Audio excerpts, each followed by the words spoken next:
ভাবছি আজকে আমি আপনার সাথে অনেকক্ষণ কথা বলবো। দেখেন, সত্যি কথা বলতে আমি কিন্তু আজকে কথা বলে একদম ভালো মনে নাই। বাট আমার তো আপনার সাথে কথা বলার মুড আছে। আচ্ছা বলেন, কি বলবেন? হ্যালো মিস্টার, আজকে আপনি আমার নাম ঠিকানা কিছুই জানতে চাইবেন না? না, কিছু জানতে চাবো না। আপনি অজানি থাকেন, দেখা যাবে জানা পরিচিত হয়ে গেলে 3 মিনিটের মধ্যে 2 মিনিট পরে আমরা দুজনে দোষ ধরা শুরু করবো। এটা আমাদের স্বভাবত বৈশিষ্ট্য। হুম, বাহ, আপনিও তো খুব সুন্দর করে কথা বলতে পারেন। আচ্ছা, গত শোতে আপনাকে পুলিশ ধরে নিয়ে গিয়েছিল কেন? ওই যে একই কথা, একই জিনিস, দোষ ধরতে গিয়েছিলাম।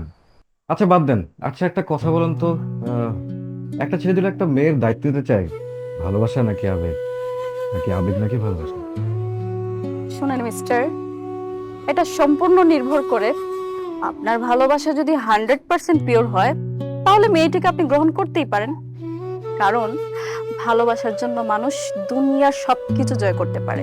তবে এখানে একটা কারণ আছে, আপনাকে বোঝার ক্ষমতা রাখতে হবে এটা কি সত্যিই ভালোবাসা নাকি জাস্ট আবেগে মোড়ানো একটা সম্পর্ক। কারণ যারা আবেগ আর ভালোবাসা গুলিয়ে ফেলে তারাই গন্ডগোল বাঁধে।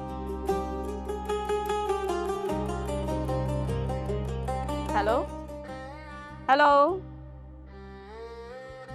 যা কেটেই দিল। চাওয়া থেকে পাওয়া ফাল্গুনি হাওয়া, ফুল ফোটে ফের ঝরে যায়। সময়ের বাঁকে কেউ ছবি আঁকে, কেউ পায় কেউ হারিয়ে যায়। এই মায়া, এই টান, এই অভিমানী গান খোঁজে তবু ভালোবাসা বারে বার। এই মায়া, এই টান, এই অভিমানী গান খুঁজে তবু ভালোবাসা বারে বার। এই শহরে পরিবার, এই শহরে পরিবার, এই শহরে পরিবার।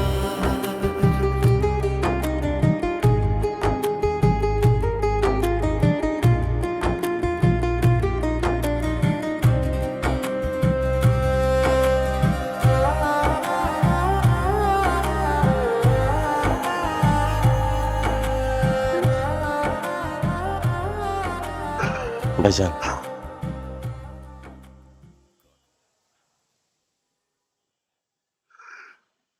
কি হয়ে গেল রে? কি হয়ে গেল এটা? ভাইজান, আপনি ভেঙে পড়বেন না। মা যেন আপনার মেয়ে, তেমনি আমারও মেয়ে। ওর বিয়ে হবেই। কিভাবে? তুমি জানো না এই সমাজের অবস্থা। একটা পচা গলা সমাজে আমার মেয়ে মুখ দেখাবে কিভাবে? এটাকে আমার মরণ হলো না কেন? ভাইজান, এই সমাজে অনেক লোকের বাস, অনেক রকমের, অনেক চরিত্রের, কিন্তু সবাই কিন্তু পচে গলে যায় না। যদি প্রয়োজন হয় আমি নিজে মায়ের জন্য পাত্র দেখব। তুমি আমাকে সান্ত্বনা দিচ্ছ? একটা মরা মানুষকে বাঁচানো যায়? আমি এসব বুঝি না। আমার বয়স কম হয়নি, আমি সব বুঝি, সব। ওই আজবের ছিল আমার মেয়ের সাথে যা করেছে, ও জীবনেও সুখী হতে পারবে না, জীবনেও না। চলেন ভাইজান, ভেতরে চলেন। এভাবে ভেঙে পড়লে হবে বলেন?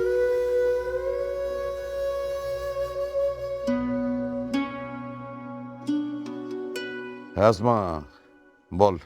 কি ভাইজান, একটার পর একটা কি বিপদ আসতেছে? আমি বলছিলাম না, যা কিছু করতে চাও বুঝে শুনে করো। ধীরে ধীরে ধ্বংসের দিকে যাও না, বেশি বাড়াবাড়ি কিন্তু ভালো না। কার সাথে জিদ দেখাইতেছো? সারা জীবন জিদ কইরা কইরাই তো নিজেকে আমাদের কাছ থেকে অনেক দূরে নিয়ে গেছো। তুমি আমার ভাই, তাই তোমারে আমি মাঝে মধ্যে স্মরণ করাই দিই আর কি। তোমার লাভ ক্ষতি তুমিই বুঝবা।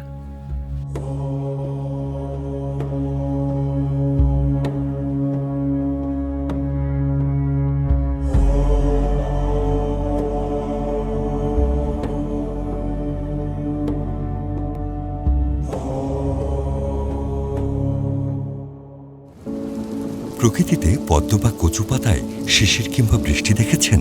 এই পাতায় হাইড্রোফোবিক আবরণ থাকায় ভেতরে পানি প্রবেশ করতে পারে না। তেমনি শাহ সিমেন্ট ওয়াটার শিল্ডের অ্যাকোয়াসিল টেকনোলজি কাঠামোতে হাইড্রোফোবিক আবরণ তৈরি করে ভেতরে পানি প্রবেশ করতে দেয় না, ফলে আপনার স্থাপনা থাকে সুরক্ষিত। শাহ সিমেন্ট ওয়াটার শিল্ড, বৃষ্টি ও ভূগর্ভস্থ পানি থেকে সুরক্ষা। কি লো ময়না, সেই কোন থেকে চুপচাপ বয়ে রইছ, কোনো কথা কইতেছ না, কি হয়েছে? মন খারাপ তোমার? আমার মনটা আসলে খারাপ। কে মন খারাপ? কে কিছু তোমার? তুমি যে বাড়িতে কাম করো, পুরুষ মানুষের তো অভাব নাই, কেউ কিছু করছে মানে কোনো সমস্যা? ওসব কিছু তাইলে কি হয়েছে? একটু মন খুলে কও না আমারে। বাড়িতে বিয়ে চলতেছে, কত শখ করলাম, একটু ভালো জামা কাপড় করুন, মেকআপ নিমু, ভালো খাবার খামু, কিচ্ছু হইল না, বিয়েটা ভাঙা গেল। কে বিয়ে ভাঙছে? কে? কত কি হয়েছে, গায়ে গেল বিয়ে, শান্তি পড়ানো হয়ে গেছে, তারপর গিয়ে ভাইজান বিয়েটা করি, আমরা ভাইজান বিয়েটা ভাঙি। ভাইজান বিয়েটা ভেঙে দিছে? কারণ কি? ভাইজান লোকে কারো লোকে কি আছে নাকি? হ মনে হয়, ভাইজান যে অফিসে চাকরি করে, ভাইজানের অফিসে একজন ম্যাডাম আছে, ভাইজানকে অনেক পছন্দ করে। এখন ভাইজান কইতেছে সে তারে বিয়ে করবে, এই জন্য বিয়েটা ভাঙা গেছে। বড় লোকরা কি অদ্ভুত হয়ে দেখো, একটা মায়া মানুষ, সব কিছু হইলো, বিয়া ঠিক হইলো, গায়ে হইলো দিল, এখন বিয়াটা আর হইতেছে না, তাদের মান সম্মানটা কোন জায়গায় যায়, এখন মায়াটার কি হইবেও। ইসরে, কি শুনাইলা তুমি? মনে হলো পুরো একটা সিনেমার গল্প শুনলাম। আর বড়লোক মানুষের কাজ কারবার, ইস, শুনলে অনেক কষ্ট লাগে। এরা খালি বাউতাবাজি করে, বুঝছো? প্রেম করে 20টা, বিয়া করে একটা, তারও তো কোনো ঠিক ঠিকানা নেই, করবো কি করবো না। আমরা এই গরিব মানুষ ভালো আছি, আমগো বিয়া লাগে না। কি বিয়া লাগে না? না মানে আমি কইতে চাইছি কি, এই যে তুমি আর আমি, আমরা প্রেম করতেছি, একে অপরের কত ভালোবাসি, আমরা তো আগের থেকে জামাইবো মাইনে লিছি, তুমি আর আমি জামাইবো না, খালি কৌলটা কওয়া বাকি। তাহলে বিয়া ছাড়া আমরা জামাইবো হয়েছি না, আমি ওইটা বুঝতে চাইছি, তুমি আবার অন্য কিছু বুঝছো না। আচ্ছা ময়না, ভালো কথা, এই যে বাড়ির মধ্যে বিয়াটা ভাঙে গেছে, খাউন্ডি ফুরে রয়েছে না, খাউন্ডি নষ্ট করে কোনো লাভ আছে? কও, এতে আমার লইতা চিনা টিনা রান কামড়ের কুমড়ে কি মজা করে খাইতাম, এই ডিম আলু তার ভালো লাগে। এদিকে বাড়িতে বিয়া ভাঙা গেছে, মরা সব চলতেছে, আর আইসো তুমি মানে খাওন নিয়া। আচ্ছা ঠিক আছে, খাওয়ানোর চিন্তা বাদ। আর একটা কথা, কি?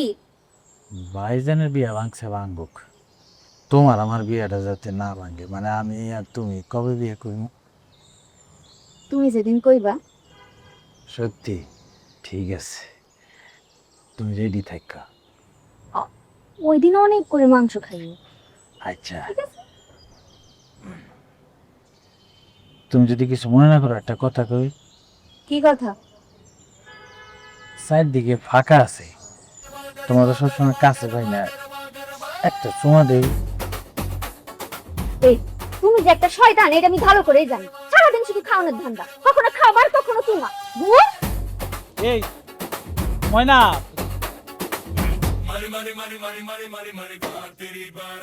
ওদের আজকে বাড়ি দি টাইনা লেস খাওয়ান মাওয়ান কিছু আনে না।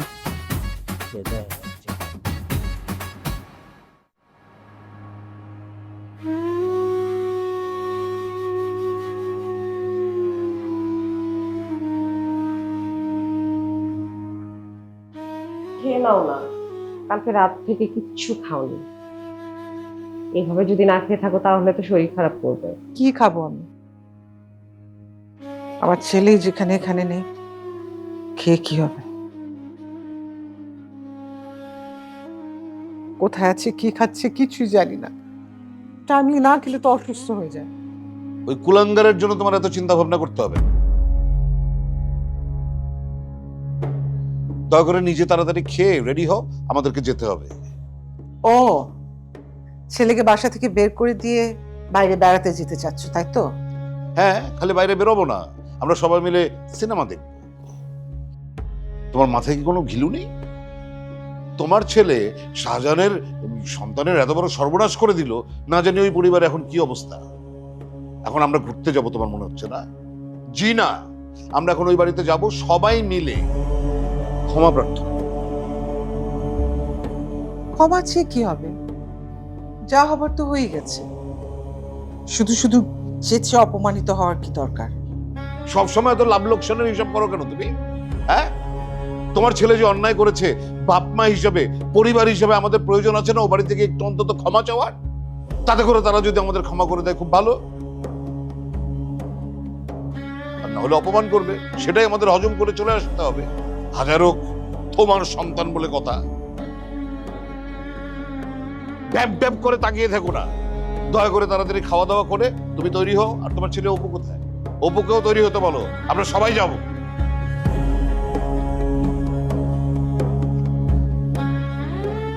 অনির, আচ্ছা ঠিক আছে, তুমি রেডি হও, আমি আর উপর রেডি হচ্ছি।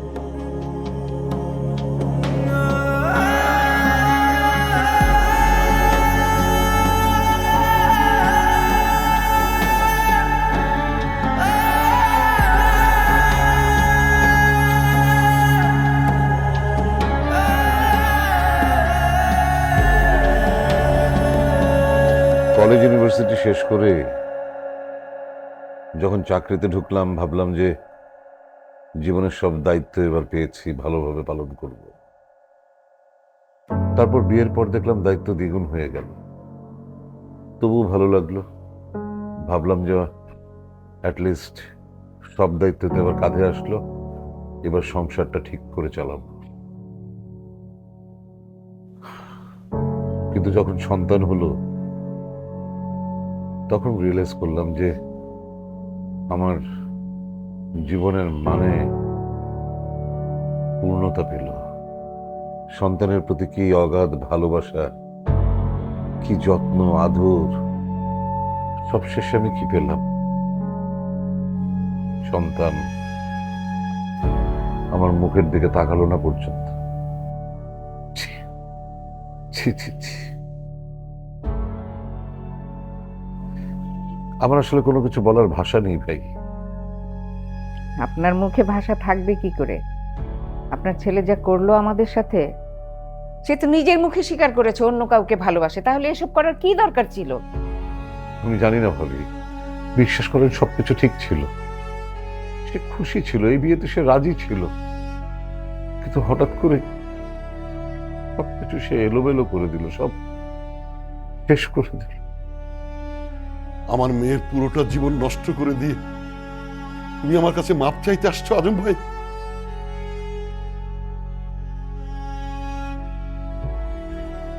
আমরা ওকে মাফ করে দিলাম, কিন্তু আমার মেয়ে যে অপমান হয়েছে সেই বোঝা তো ওকে সারা জীবন বয়ে বেড়াতে হবে। এখন তো তোমার সাথে ঝগড়া করে লাভ নেই, শুধুমাত্র দীপুকে অভিশাপ দেওয়া ছাড়া। তোমার যা খুশি তুমি আমাকে শাস্তি দাও ভাই, শাস্তি তো আমাকে পেতেই হবে। আমার ছেলে যে অপরাধ করেছে, শাস্তি আমার প্রাপ্য। আমার ছেলেকে অবশ্য আমি শাস্তি দিয়েছি, বের করে দিয়েছি তাকে বাড়ি থেকে। ওই কুলাঙ্গারের চেহারা আমি আর কখনো দেখতে চাই না, আর কখনো দেখতে চাই না। ভাই সাহেব, আমি বলি কি, আরেকটা বার চেষ্টা করলে হয় না? আপনি তো রাগ জানেন, রেগে ছেলেকে বাসা থেকে বের করে দিয়েছে। এভাবে কি সমাধান হয়? আমি বলি কি, আপনি ও দুজনে মিলে যদি দীপুর সাথে আরেকটা বার বসেন, আমার মনে হয় একটা সমাধান হতে পারে। আবার বসে কি হবে বলেন তো আপা? ও কি অবুঝ না শিশু যে ওকে বোঝাবো? সে তো নিজের মুখেই বলেছে সে অন্য কাউকে ভালোবাসে। এখন আমরা যদি বুঝিয়ে শুনিয়ে মায়াকে ওর সাথে বিয়ে দেই, তাহলে কি মায়া সুখী হবে? ও কি কোনোদিন মায়াকে মেনে নিতে পারবে? ভাবি ঠিক কথা বলেছেন। আসলে তো জোরাজুরি করে ঘর সংসার করা যায় না। কি বলবো, আবার লজ্জায় আমি কিছু বলতেও পারছি না। আসসালামু আলাইকুম। ওয়ালাইকুম সালাম মা। ক্ষমা চাইতে হলে আমার মেয়ের কাছে চাও, ওর জীবন তো আর ফিরিয়ে দিতে পারবে না। ও যদি ক্ষমা করে দেয়, আমরা সেটা মেনে নেব। কিন্তু তোমার সাথে সম্পর্ক আর কোনোদিন থাকবে না, কোনো ধরনের সম্পর্ক থাকবে না।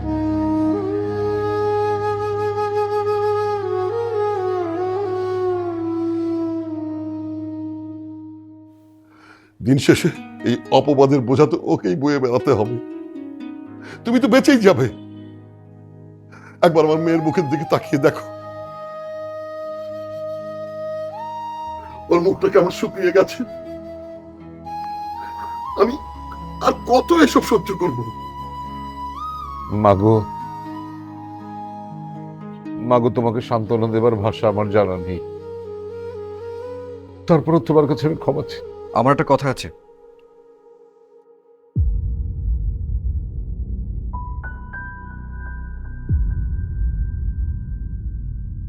কেউ যদি কিছু না মনে করে, আমি মায়াকে বিয়ে করতে চাই। কি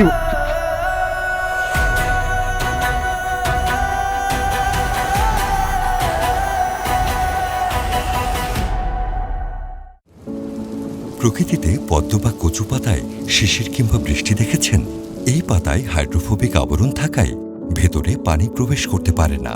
তেমনি শাহ সিমেন্ট ওয়াটার শিল্ডের অ্যাকোয়াসিল টেকনোলজি কাঠামোতে হাইড্রোফোবিক আবরণ তৈরি করে ভেতরে পানি প্রবেশ করতে দেয় না, ফলে আপনার স্থাপনা থাকে সুরক্ষিত।